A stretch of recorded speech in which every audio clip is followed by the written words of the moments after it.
This conference will now be recorded.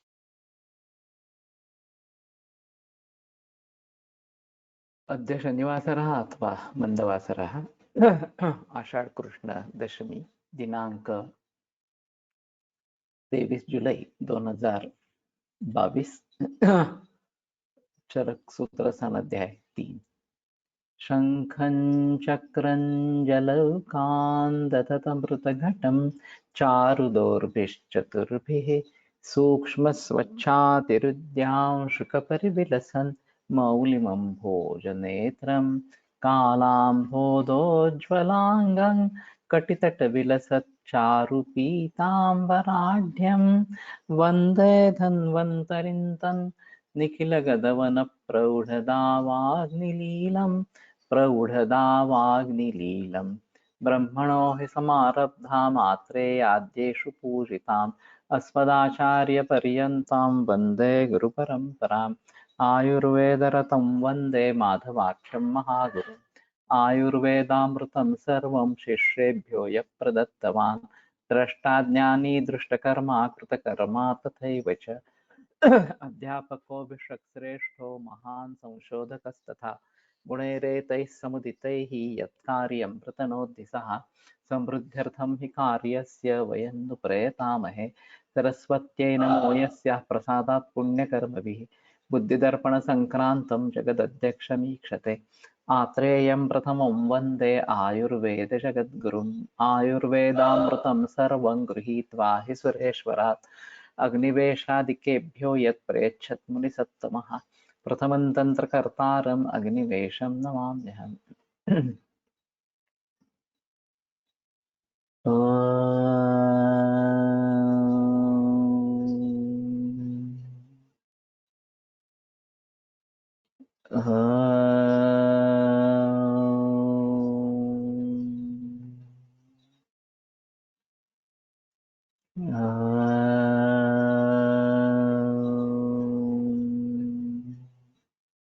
Om Shanti शांति शांति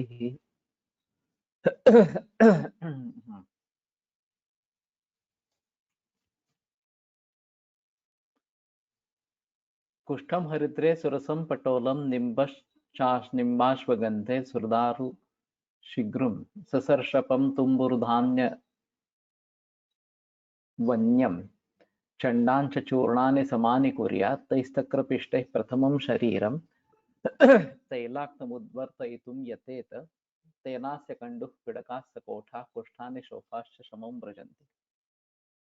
ये करके देखना चाहिए क्योंकि शीत पित्त कोठ उदर्द ये काफी है, कुष्ठ के भी काफी मरीज मिलते हैं। तो ये चूर्ण बना के रखें, कुष्ठादि चूर्ण इस प्रकार से और तक्र पिष्ट करके पहले शरीर में तेल का अभ्यंग करके, तो इसमें सक्षारत लवणम तैलम अभ्यंगार्थम च शस्यते, ये शायद बात हो सकती है।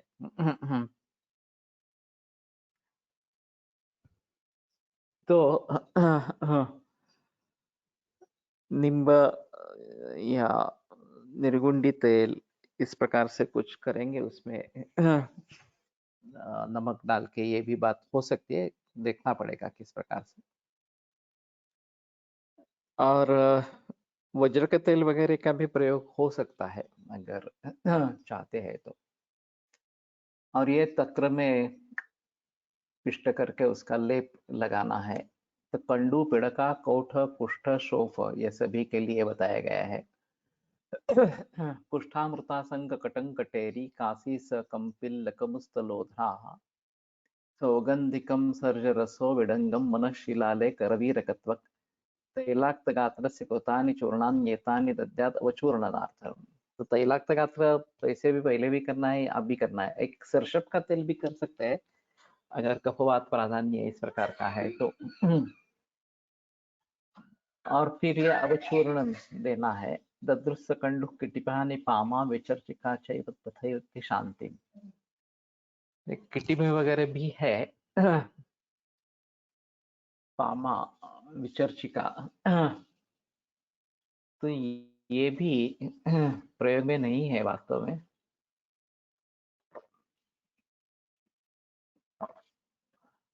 तो सीरियासिस में विचर्चिका में भी शायद प्रयोग कर सकेंगे।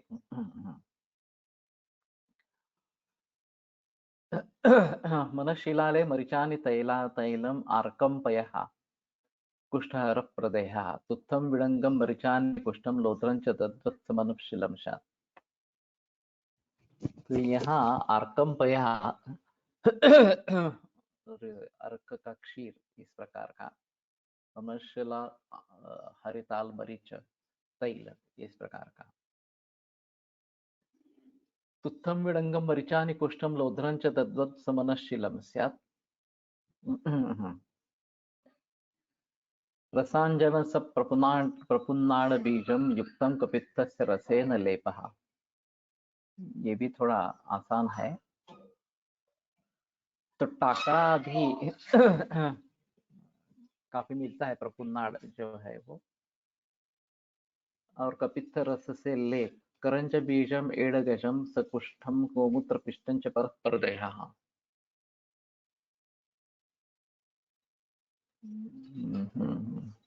ये एड़गज भी प्रपुन्नाड़ ही है वास्तव में। उभे हरिद्रे कुटचस्य बीजम करंच बीजम सुमनः प्रवालात् त्वचं समुद्भ्यां हयमारतस्य लेपं तिलक्षारयुतं विदध्यात्।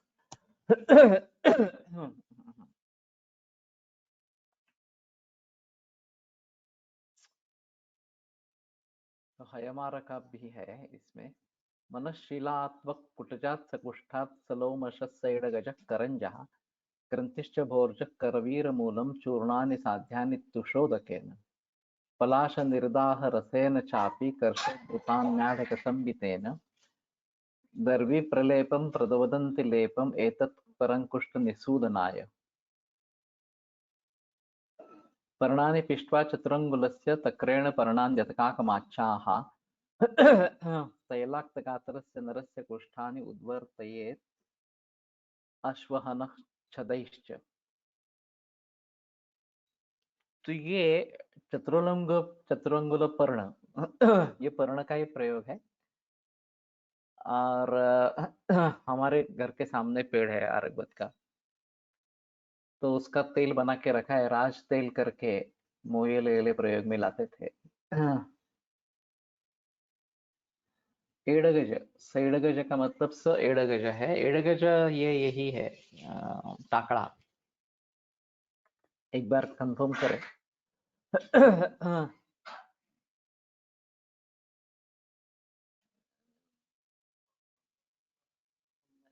अश्वहनच्छदैश्च।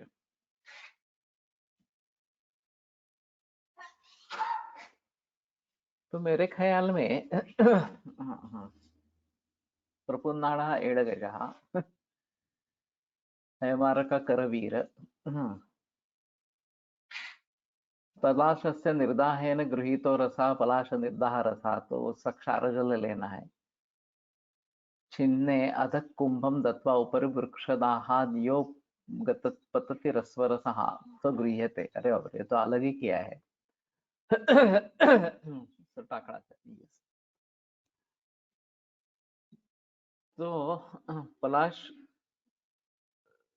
जलाने पर उसका रस निकल आता है, पलाश निर्दाह रसः।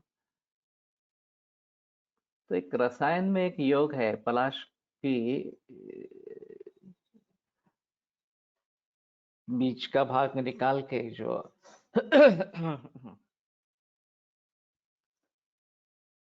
उसका स्टेम है, उसमें आंवले भरकर उसको स्विन्न करना है। तो इस प्रकार से ये आंवले में रस उसका उतर आता होगा, ये एक अलग बात है। मुझे नहीं तो पलाश निर्दाह रस का क्षारजल, पलाश क्षारजल, ये भी बात हो सकती है। प्रधान मूले छिन्ने अधः कुंभम दत्वा उपरि वृक्षदाहाद्य पतति रसः स गृह्यते।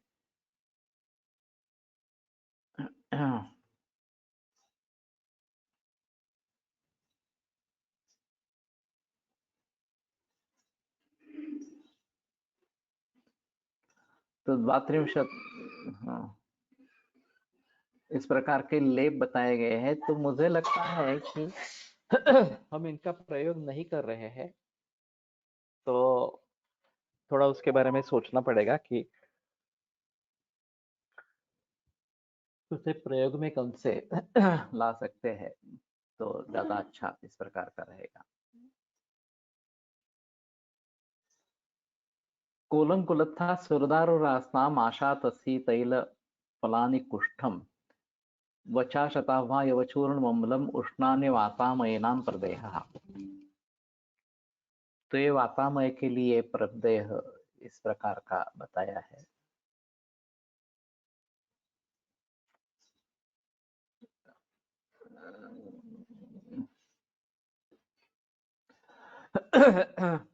कुल कुलत्थादि करके मिलता है, वो शायद यही है। गणेश बता सकेगा। एवीएस का है मेरे ख्याल में, तो वातामय के लिए है। किसी को मालूम है कोल कुलत्थादि उद्वर्तन यही है क्या?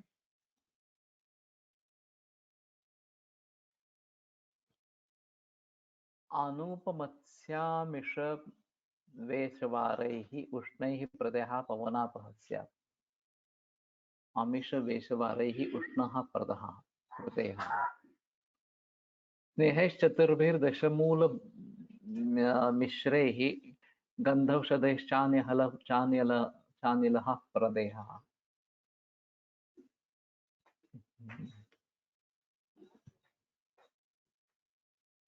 दशमूल मिश्र करके और गंधौषध। तो अभी स्नेहेश चतुर्भी महास्नेह नाम से मिलता है, उसका प्रयोग करते हैं ऊपर लगाने के लिए। उसमें दशमूल और गंधौषध, शायद गंध तेल थोड़ा सा डाल के प्रदेह कर सकते हैं, खास करके ये जानुसंधि ऑस्टियोआर्थराइटिस इसमें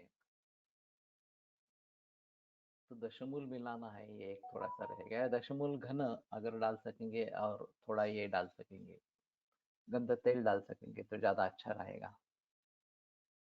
तक्रेण युक्तम यवचूर्णमुष्णम सक्षारमर्थिम जठरे निहन्या।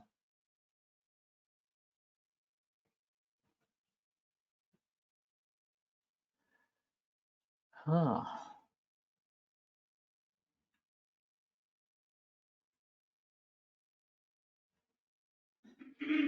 ये भी सिंपल है। तो उदर में ये भी बाहर लगाने के लिए है। तो यवचूर्ण उष्ण गरम करके ताक तक्र मिला के और थोड़ा यवक्षार वगैरह ऐसा कुछ डालेंगे और ऊपर से लेप करेंगे।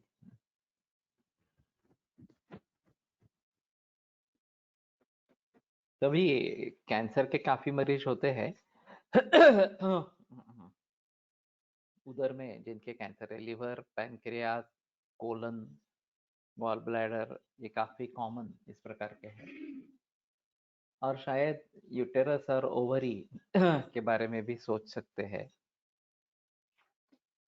तो क्षार युक्त है। तो ये थोड़ा देखेंगे। कुष्ठम शतावाम सवचाम यवानाम चूर्णम सतैलाम लमुशंति बाते। सतैलाम ल, तो अम्लक के हिसाब से कांजी लेना बेहतर है। नहीं तो नींबू का रस भी डाल सकते हैं, आसान होगा। उभे शताव्य मधुकम मधुकम बला प्रियालम च कषे रुकंच घृतं विदारीं च सितोपलां च कुर्यात् प्रदेहं पवने सरक्ते।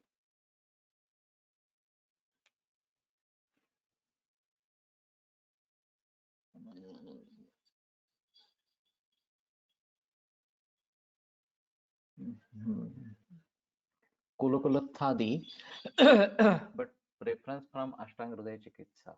Okay.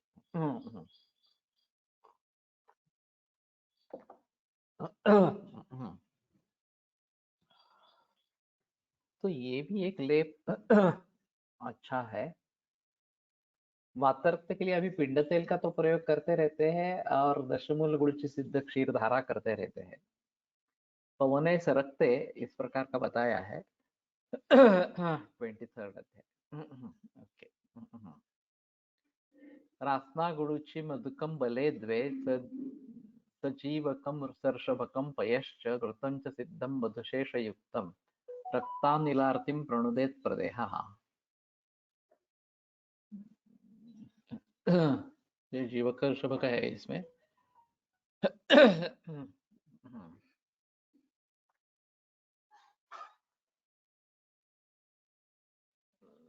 वाते सरक्ते सुवृतं प्रदेहो गोधूम चूर्णम चगलीपयश्च। चगलीपय मिलना काफी थोड़ा मुश्किल है, लेकिन गोधूम चूर्ण और घृत ये सिंपल है। प्रदेह म्हणजे जाड लेप ना, साधारण मेहंदी लावतो तितका जाड की अधिक। इसकी परिभाषा आई है कहाँ पे? म्हशीच्या कातडी इतकं कातडी हो का? तर मला काहीतरी आठवतंय ना मला. इसकी परिभाषा है प्रलेप, प्रदेह, लेप, इसके बारे में आलेप। अभी मुझे रेफरेंस याद नहीं है, लेकिन शायद आयुर्वेदिक शब्दकोश में देखो, बेटर ऑप्शन रहेगा, वहां पे रेफरेंस भी मिल जाएगा। और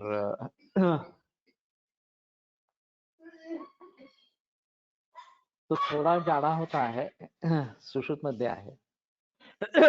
रेफरेंस भी दे दो कहाँ पे है सुश्रुत में। अभी आयुर्वेदीय शब्दकोश वैसे पीडीएफ फॉर्म में उपलब्ध है, तो वो भी देखना जरूरी इस प्रकार का रहेगा। नतोत्पलम चंदन कुष्ठ युक्तम शिरोरुजायाम सघृतम प्रदेहा।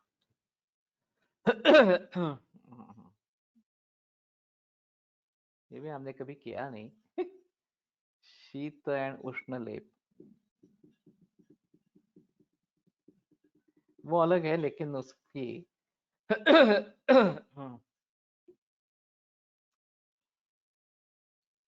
घनत्व उसका कितना होना चाहिए ये बताया है कहीं पे। नहीं तो आयुर्वेदिक शब्दकोश में तो देखो विथ रेफरेंस मिल जाएगा। परपौंडरीकम सुरदारुकोष्ठम यष्टाव्यमेला कमलोत्पलेयो च शिरोरुजायां प्रदेतो प्रदेहो लोहैरकापद्मकचोरकैः चोरकैश्च। लोह एरका पद्मक चोरक। एरका का क्या मतलब है? एरका होगता होगला। ये कब मालूम नहीं है हो रखा क्या। रास्ना हरिद्रे नलदं शताभ्ये दिवे देवदारुणि सितोपला च जीवन्ति मूलं सघृतं सतैलम् आलेपनं पार्श्वरुजा सुकोष्णम्।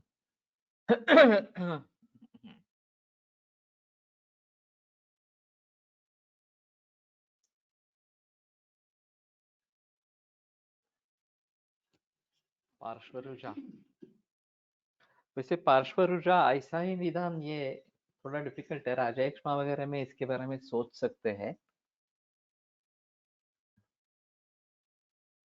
शैवाल पद्मोत्पल वेत्र तुंग परपौंडरीक वाणी अमृणालोध्रम। अमृणाल अमृणालम उशीरम।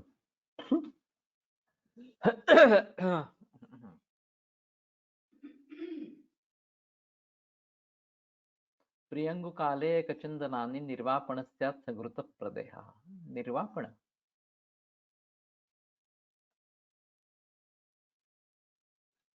तो अग्निदग्ध के लिए कर सकते हैं।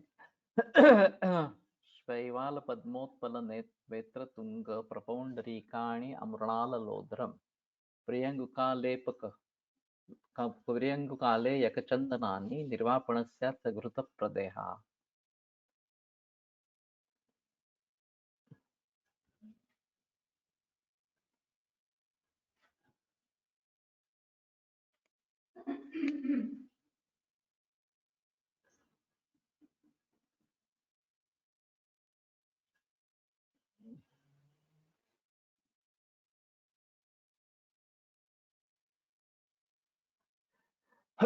निर्वापण के बारे में कुछ लिखा नहीं इसने, लेकिन अग्निदग्ध के लिए निर्वापण चिकित्सा होती है। तो शायद ये रेडिएशन के बाद देने के लिए भी अच्छा प्रदय है। और वैसे हमने ये एक घृत कुमारी बनाया है, कुमारी शतधौत घृत इस प्रकार का। तो उस घी का प्रयोग करेंगे और ये चूर्ण साथ में रखेंगे तो शायद जल्दी ठीक होगा। विसर्प में भी सोच सकते हैं। तो शैवालादी निर्वापण म्हणजे काय असावे? थंडावा उत्पन्न करणारे। अग्नि को शांत करने वाला ये निर्वापण करता कहते हैं। तो जलती हुई लकड़ी है तो उसके ऊपर पानी छिड़कते हैं तो वो निर्वापण है इस प्रकार से। तो उसी प्रकार से दग्ध हो रहा है, दाह हो रहा है, तो ये निर्वापण इस प्रकार का होगा। तो शायद रेडिएशन के बाद जो दाह होता है उसके लिए अच्छा रहेगा शैवालादि प्रदेह घृत के साथ। स्थितालता वेतस पद्मकानि यष्ट्यावमैन्द्री नलिनानि दुर्वा यवासं मूलं कुशकाशयोश्च निर्वापणस्यात् जलमेरका च।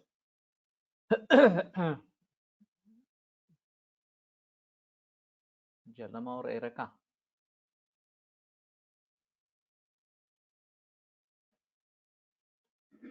जलम वालकम। शैलेय मेला गुरुनी सकुष्ठे चंडानतं त्वक् सुरदारुरात्मा शीतं निहन्यात् अचिरात् प्रदेहो विषं शिरीषस्तु ससिन्धुवारः। शीतं निहन्यात् अचिरात् प्रदेहो विषं शिरीषस्तु ससिन्धुवारः। शिरीषलामज्जकहेमलोध्रैः त्वग्दोषसंस्वेदहरप्रघर्षः पत्राम्बुलोध्रा भयचन्दनानि शरीरदौर्गन्ध्यहरप्रदेहः। पत्राम्बु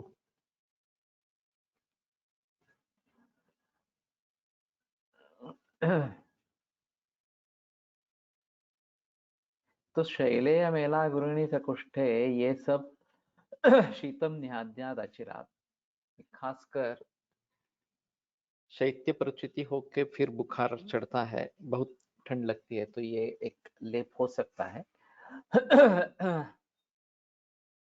और शिरीष अस्तु ससिंधु आ रहा, शिरीष और निर्गुंडी, निर्गुंडी का विषनाशन के जरिए ज्यादा प्रयोग नहीं किया गया है। तो अभी तो मुझे लगता है कि एक निर्वापण का हिसाब से जो बताया गया है वो उसको प्रचलन में लाने की कोशिश करेंगे। शैवाल से लेकर शैवालादि योग इस प्रकार का प्रदेह, और शायद विसर्प में भी करेंगे, वो भी अच्छा रहेगा। त्वग्दोष संस्वेद हर प्रकर्षः श्रीशलामज्जकहेमलोद्रैः त्वग्दोष संस्वेद हर प्रकर्षः। ये शायद जिनमें ज्यादा स्वेदन होता है तलहस्त या पादतल में, उनके बारे में थोड़ा सा सोच सकते हैं। ये श्रीशलामज्जकहेमलोद्रैः तो प्रकर्ष है, तो उसमें पानी ज्यादा पीना पित्त वृद्धिकारक कारण ये होते हैं और भय वगैरह कारण होते हैं। लेकिन कुछ लोग ऐसे होते हैं कि ऐसे पानी टिपकता है हाथ से, तो ये काफी बड़ी समस्या उसके लिए हो जाती है। तो ये शायद संस्वेदहर प्रहर्ष इस प्रकार का बताया। और शरीर दौर्गंध्य हर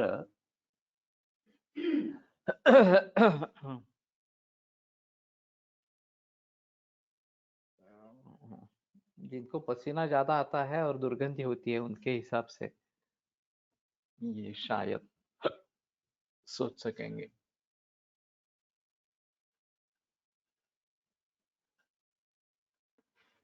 तत्र श्लोकः इह त्रिजसिद्धतमानुवाच द्वात्रिंशतं सिद्धमहर्षिपूज्यः चूर्णप्रदेहान् विविधामयघ्नान् आरग्वदीये जगतो हितार्थम। तो 32 योग उन्होंने बताया, सिद्धतम है इस प्रकार से। तो हेम म्हणजे काय?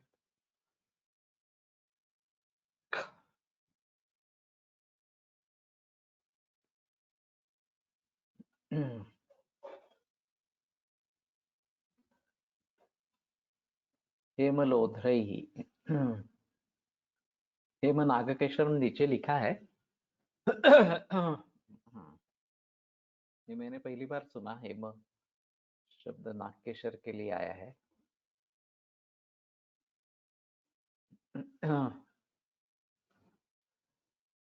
तो सिद्ध महर्षि पूज्य, सिद्ध महर्षियों में पूज्य, इस प्रकार के आत्रेय। चूर्ण प्रदेहान विविधाम यज्ञान आरग्वदीय जगतो हितार्थम। तो जगत के हित के लिए उन्होंने 32 योग इस प्रकार के सिद्धतम योग बताए हैं। तो ये एक अहम मुद्दा इस प्रकार का रहेगा कि बाहर से प्रयोग में लाने के लिए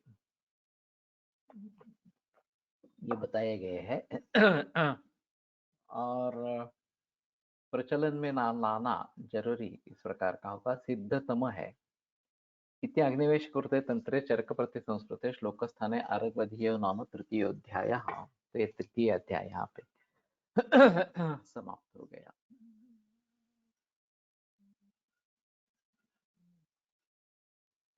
चतुर्थोध्याय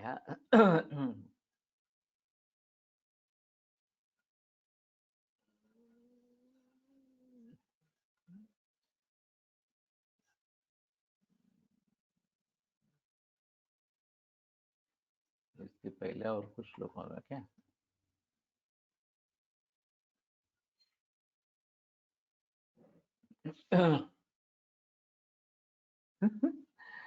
षड्वरचना श्रुता श्रुति अध्याय है, ये तो सही है, लेकिन इसका पहला सूत्र होना चाहिए। अथात षड्विरेचन श्रुता श्रुतियम् अध्यायं व्याख्यास्यामः इति अस्माहुरात्रयादयो महर्षयः। और एक बीच में होना चाहिए, ये थोड़ा अजीब है। कोणते शैवाल वापरावे, भिंतीवरील की पाण्यातील? मुझे तो लगता है पानी में जो होता है वही प्रयोग करना है।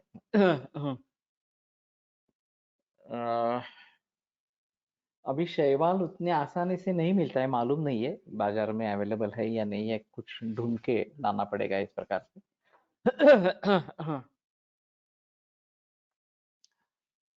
और सूखाखोर लेना पड़ेगा इस प्रकार से। और पुराने बंगले या पुराना जल जहाँ पे संचित है वहां पे शायद शैवाल मिलेगा। बहते हुए पानी में भी मिलता है लेकिन गिर न जाए इसके लिए थोड़ा देखना पड़ेगा। तो ठीक है, अगर जो मिलता है वो ले लो वो बेटर ऑप्शन रहेगा।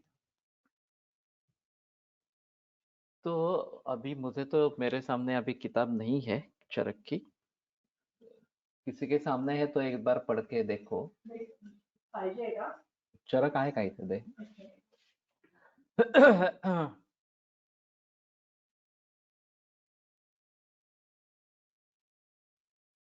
स्वेदरोधक दुर्गंधिनाशक प्रति, हाँ स्वेदरोधक जो है वो अलग योग है और दुर्गंधिनाशन अलग है। पण त्या शैवाला तिथं अशुद्धी घाण नसते का? देखना चाहिए।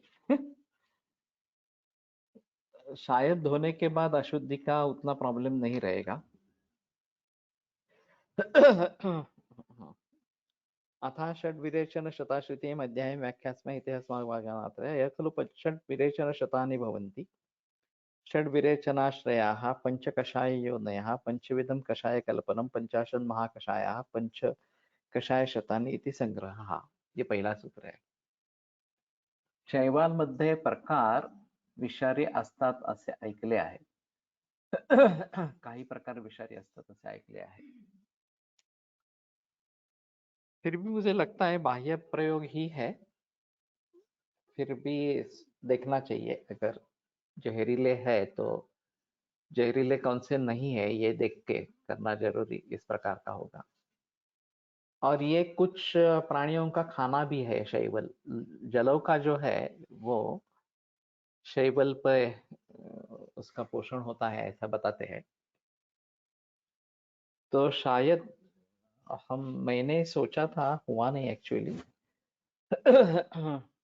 आदि पराग दाते ने किया है इसका जलौका का रिप्रोडक्शन, लेकिन 6 महीने वगैरह लगते हैं। और मटके में किया था उसने। मैंने कोशिश की लेकिन वो हुआ नहीं। तो थोड़ा जागरूक रहकर करना पड़ेगा तभी सफल हो पाएंगे। तो इसमें शैवाल पे वो रहती है ऐसा भी बताया गया है। तो शैवाल इस प्रकार से लेना जरूरी होगा। अभी थोड़ा देखेंगे, मुझे भी पता नहीं है, लेकिन इसका प्रयोग हो सकता है ऐसा लगता है। तो षड विरेचन शत इस प्रकार के है। षड विरेचनाश्रय, 6 विरेचन के आश्रय है। पंच कषाय योनयः, पंचविधम कषाय कल्पनम, 50 महाकषायाः, पंच कषाय शतानि इति संग्रहः।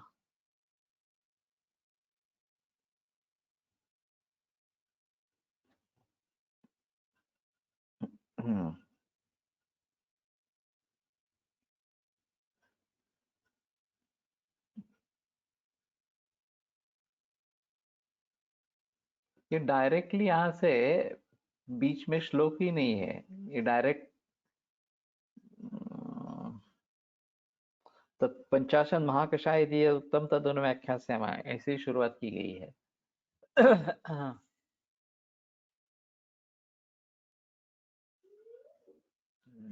तो बीच में काफी सूत्र निकल गए हैं इसमें। तो ठीक है। तो शैवल के बारे में अगर किसको कुछ जानकारी मिलती है तो देखो इस प्रकार से।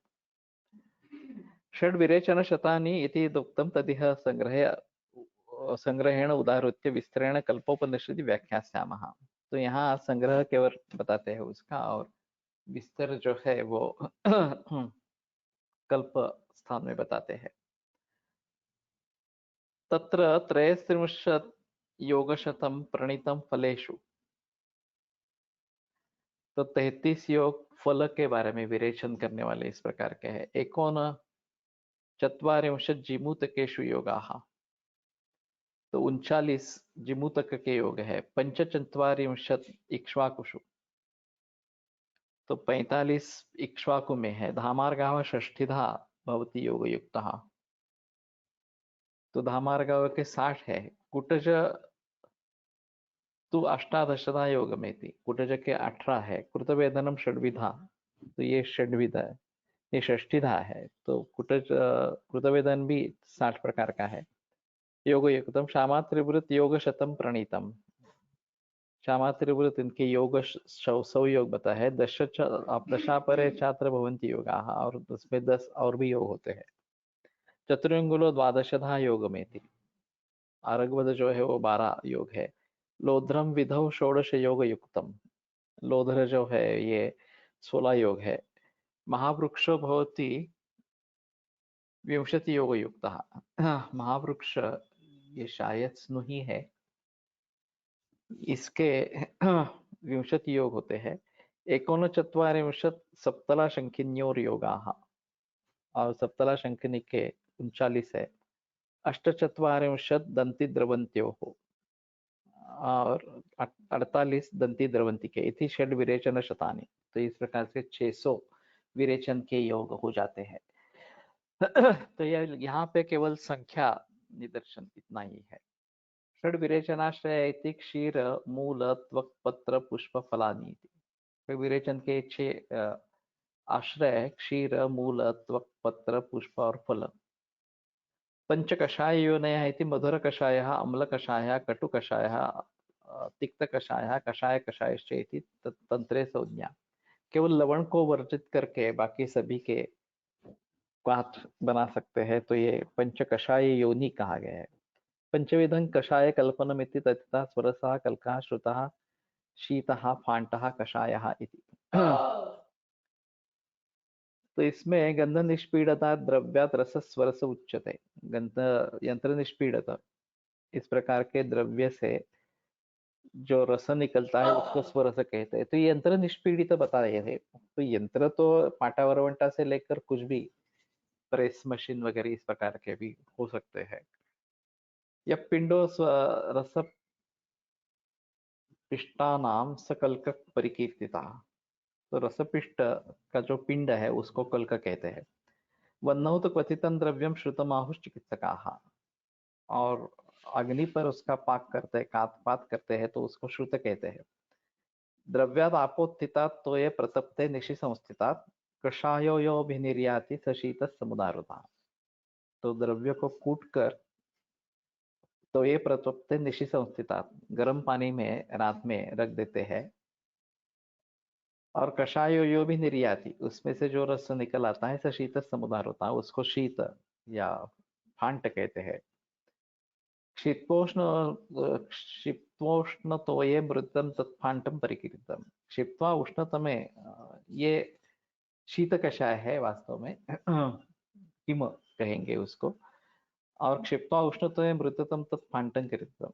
और उष्ण तो एक क्षिप्त्वा, गर्म पानी में डालकर जो मर्दन कर लेते हैं उसको फांट इस प्रकार से कहते हैं। तो अथा तत्स्वरस्य कल्कक्वासश्चैव फाण्टको न्याया कषाया पंचेते। मुझे अभी पाठांतर याद नहीं आ रहा।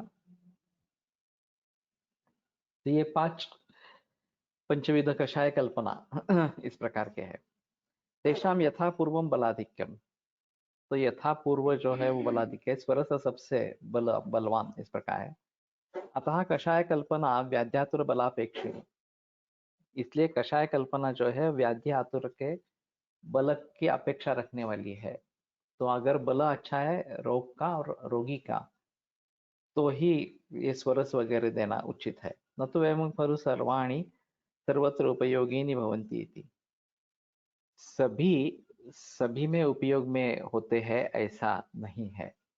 तो किसमें क्या देना है, ये रोग और आतुर इन दोनों का बल देख के करना चाहिए। तो ये आवश्यक इस प्रकार का रहेगा। सर्वत्र उपयोगी नहीं भवन्ति। तो सभी के जगह उपयोग में नहीं लाई जा सकती, ये इसका अहम मुद्दा इस प्रकार का है। अभी यहाँ पे आ गए 50 महाकषाय इति यदुक्तम तदनु व्याख्यास्यामः। तो 50 महाकषाय जो बताया तो उसको बताते हैं। तद यथा जीवनीय ब्रूहणीय लेखनीय भेदनीय संधानीय दीपनीय इति षट्क कषाय वर्गः। तो ये 6 कषायों का एक वर्ग है। जीवनीय, ब्रूहणीय, लेखनीय, भेदनीय, संधानीय, दीपनीय इस प्रकार का। बल्यो वर्ण्यः कंठ्यः रुद्यः इति चतुष्कः कषाय वर्गः। बल्य, वर्ण्य, कंठ्य और रुद्य ये एक 4 का कषाय वर्ग है। तृप्तिघ्नः, अर्शोघ्नः, कुष्ठघ्नः, कंडुघ्नः, कृमिघ्नः, विषघ्नः इति षट्कः कषाय वर्गः। ये घ्न से दिए जाने वाले तृप्ति, अर्श, कुष्ठ, कंडु, कृमि, विष, इन सभी का नाश करने वाला ये 6 प्रकार का कषाय वर्ग है। स्तन्य जनना, स्तन्य शोधना, शुक्र जनना, शुक्र शोधना इति चतुष्क कषाय वर्ग। तो स्तन्य जनन, स्तन्य शोधन, शुक्र जनन, शुक्र शोधन ये एक 4 प्रकार का कषाय वर्ग है। स्नेहोपगः, स्वेदोपगः, वमनोपगः, विरेचनोपगः, आस्थापनोपगः, अनुवासनोपगः, शिरोविरोचनोपगः इति सप्तकः कषाय वर्गः। तो ये स्नेहन के लिए उपयुक्त, श्वेत के लिए उपयुक्त, वमन के लिए उपयुक्त वगैरह इस प्रकार के सात सातों का एक कषाय वर्ग है। छर्दि निग्रहणः, तृष्णा निग्रहणः, हिक्का निग्रहणः इति त्रिकः कषाय वर्गः। छर्दि निग्रहण, तृष्णा निग्रहण और हिक्का निग्रहण, एक तीन त्रिक का कषाय वर्ग इस प्रकार का है।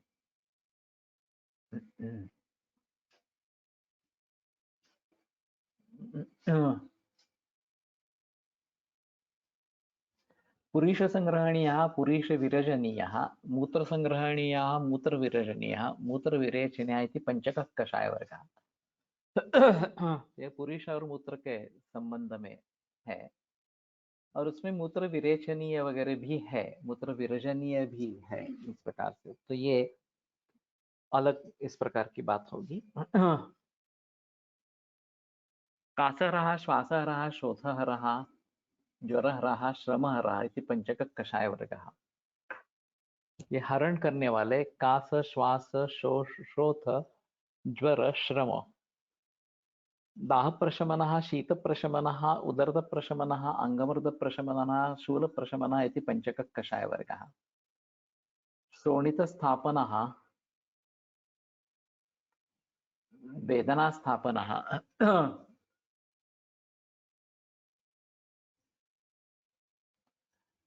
संज्ञा स्थापना, प्रजा स्थापना, वय स्थापना इति पंचकः कषाय वर्गः।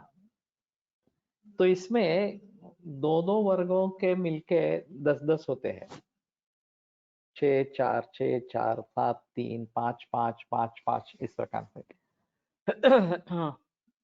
तो षटक, चतुष्क एटसेट्रा ग्रुप कोणत्या विचाराने केलेले आहेत, एक प्रकारचे कार्य असेही काही दिसत नाही।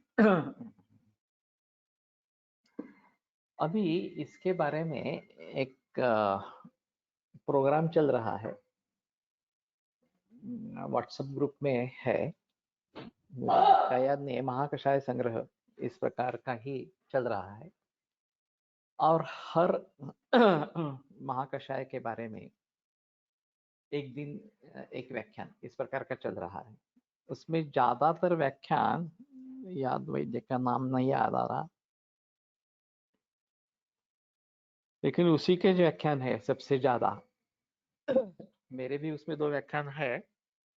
मैंने कहा था कि मैं एक शुक्र शोधन गण के बारे में बोलूंगा और एक जनरल महाकषाय के बारे में बोलूंगा, जो मुद्दा तुमने अभी उठाया है उसी मुद्दे को लेकर, या फिर ये एक अलग क्लासिफिकेशन है औषधियों की तरफ से। अभी ये भेषज चतुष्क का अध्याय चल रहा है, 4 अध्याय, पहले 4 अध्याय जो है वो। तो किन किन प्रकार की औषधियों को लेना पड़ता है, ये एक बात रहेगी। और पहले 2 कविधा भी है, जीवनीय, बृहणीय वगैरह इस प्रकार से, और बल्य वर्ण वगैरह जो है वो इस प्रकार के। फिर घ्न वाले हैं, हर और घ्न अलग अलग किए गए हैं, उपग ये अलग किए गए हैं। ये बीच में शुक्र स्तन्य जनन शोधन शुक्र शोधन वैद्य प्रवीण देशमुख, हाँ। मयूर सुराणी जी, ये मयूर सुराणी जी के बारे में तो पता नहीं है मुझे, लेकिन ये प्रवीण देशमुख है। ये कहाँ का है मालूम नहीं, पुणे का ही है शायद।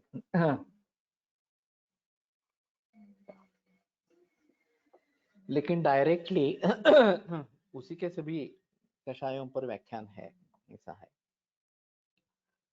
तो बहुत बाकी थोड़े लोग हैं, अभिजीत सराफ के 1-2 है, तपन कुमार जी के 1-2 है मेरे ख्याल में, नासिक में है।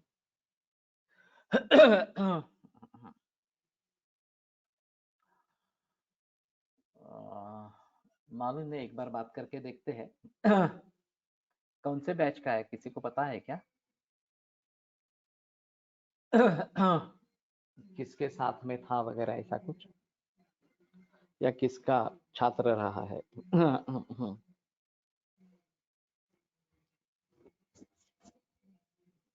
और प्रैक्टिस कैसी है?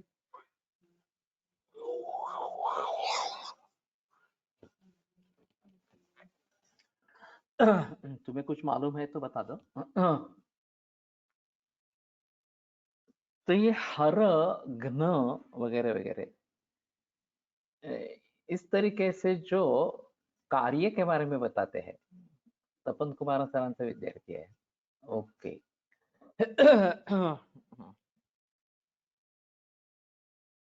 तो इसीलिए शायद किसी का परिचय हम में से नहीं है।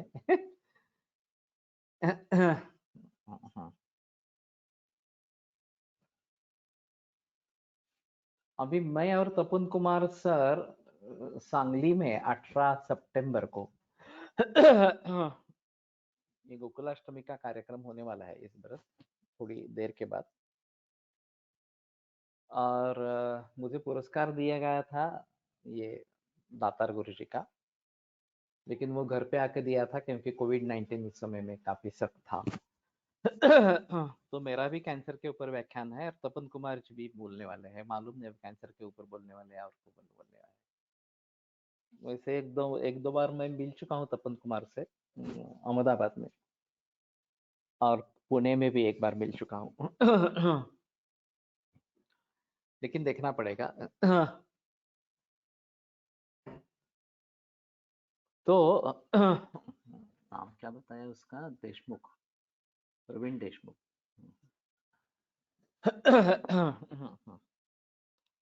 तो ठीक है, देखते हैं। तो मैं और तपन कुमार साथ में रहेंगे व्याख्यान के लिए सांगली में। 18 सितंबर ये तारीख निर्धारित की गई है। तो मैं सोच रहा हूँ उसी को आगे लेकर मैं कोकण में जाऊंगा। तो अभी सोचते हैं इसके बारे में।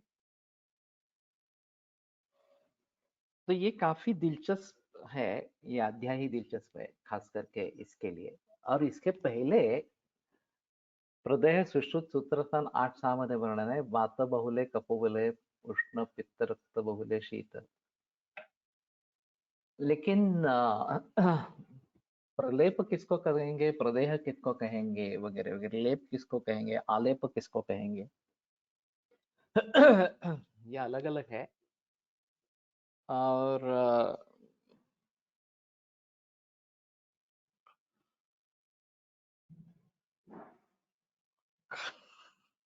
कितनी मात्रा में लगाना है ये एक मुद्दा रहेगा। तो वो भी है मेरे ख्याल में, ये शायद वाग्भट में है क्या, मुखालेप जो बताए गए हैं।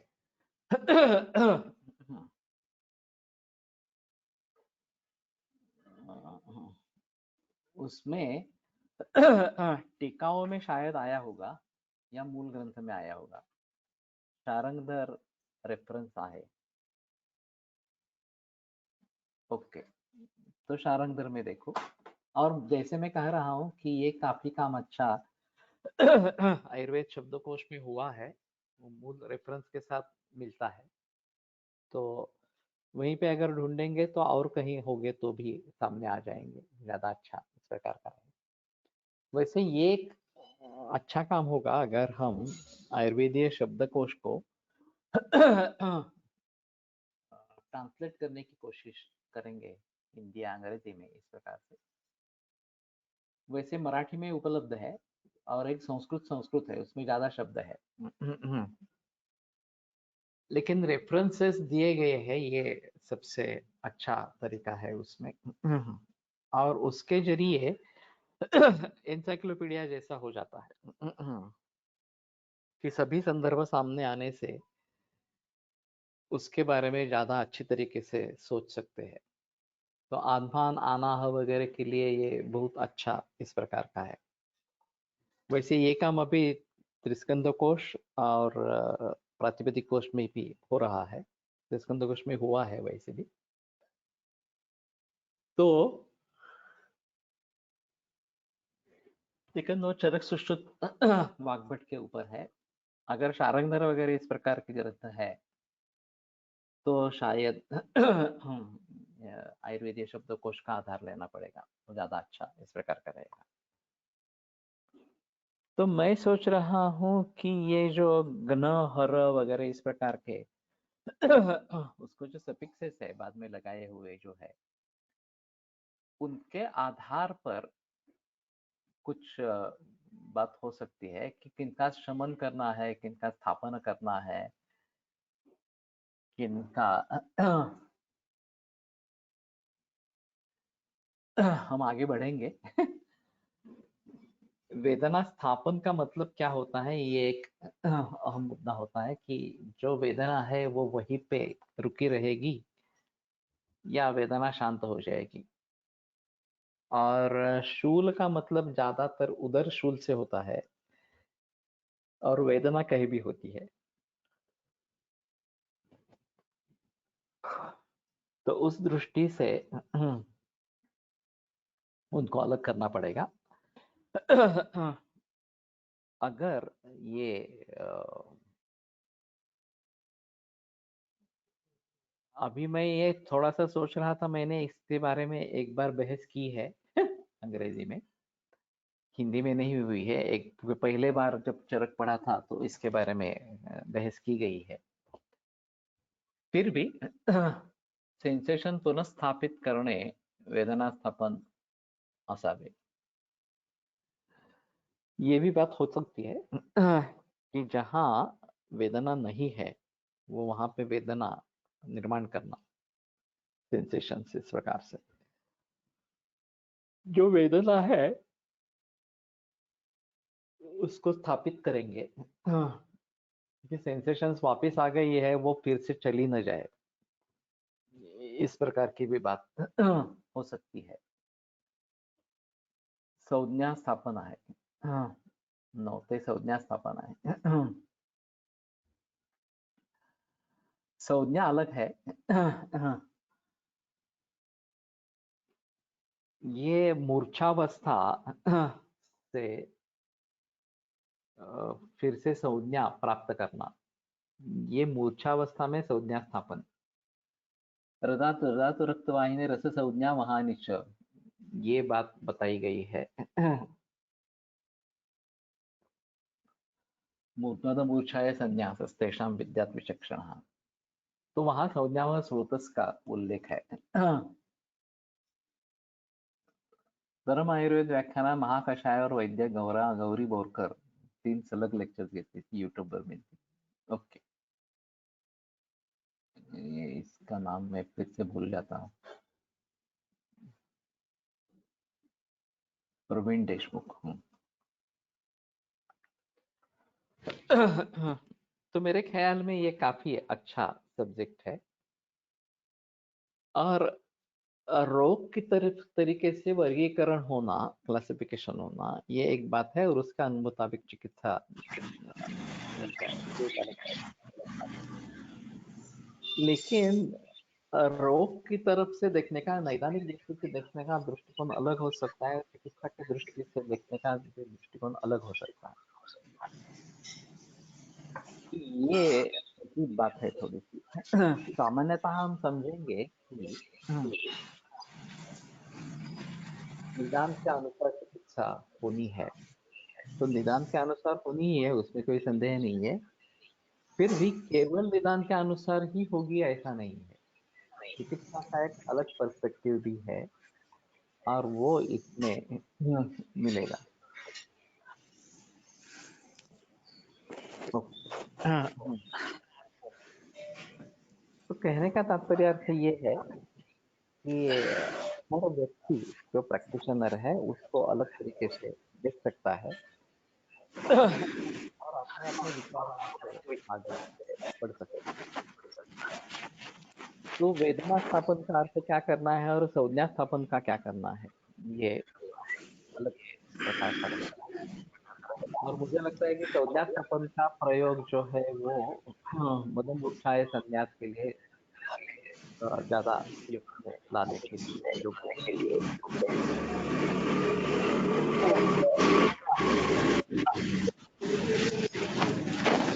वेदना स्थापित हो जाए इसके हिसाब से देखना चाहिए, या एक बार वेदना स्थापित हो गई तो उसको वैसे ही बरकरार रखने की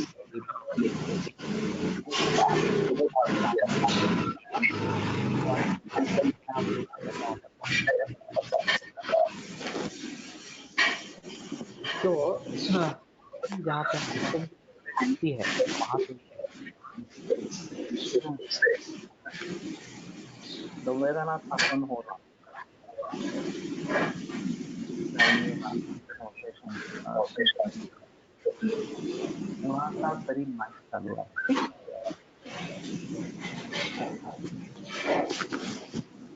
देखकर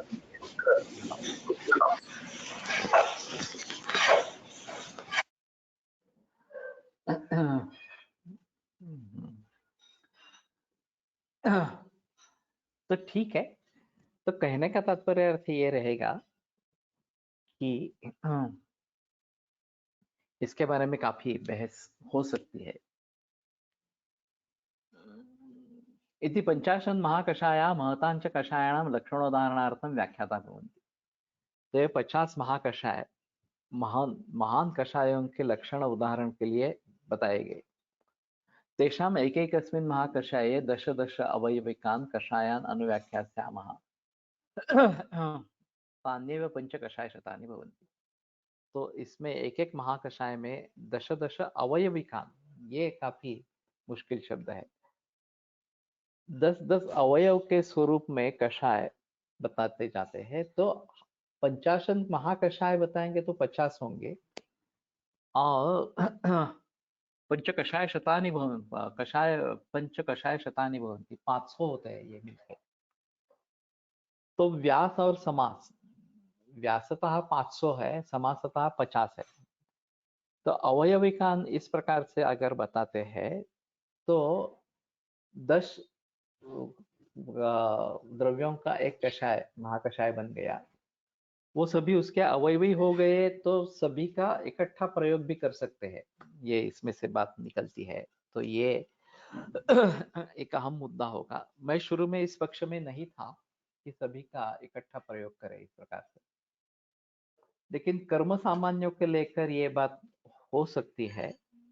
और अभी शुक्रशोधन गण का मैंने प्रयोग शुरू कर दिया है. इस प्रकार से अलग अलग मैं प्रयोग में लाता था. अभी शुक्रशोधन गण पूरा ही, उसमें एक मुसीबत वाली बात इक्षुरक की थी, क्योंकि वो अगर हम पुड़ी में डालते हैं तो काफी दिक्कतें हो जाती है. तो इसलिए मैं सोच रहा था कि उसके लिए क्या करेंगे. तो पूरा शुक्रशोधन गण ले लेंगे तो चलता है इस प्रकार से. ठीक है, यहीं पे रुकते हैं. सोमवार को आगे बढ़ेंगे. आयुर्वेद प्रकांडो निगदित इह हि शल्यतंत्र प्रधानः. शिष्येभ्यः शाश्वतोऽयन्निखिलजनकृपा व्याप्तचित्तेन येन. आयुर्वेदस्य वाञ्छन् पुनरपि भुवने ताञ्च सुष्ठु प्रतिष्ठां. श्रेष्ठं धन्वन्तरिं तं प्रणमति च सदा वैद्यवर्गो हि नूनं. वैद्यवर्गो हि नूनम्.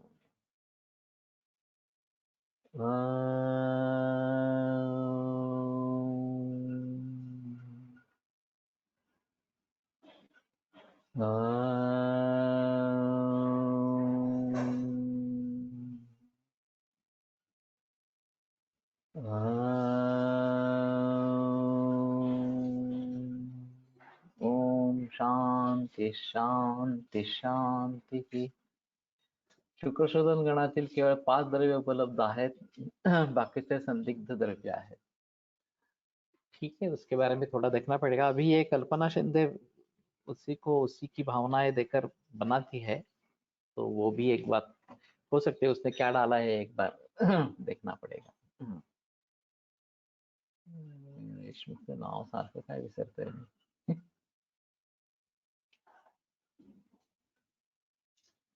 प्रवीण देशमुख. विरम्यते व्याख्यान व्यापारात.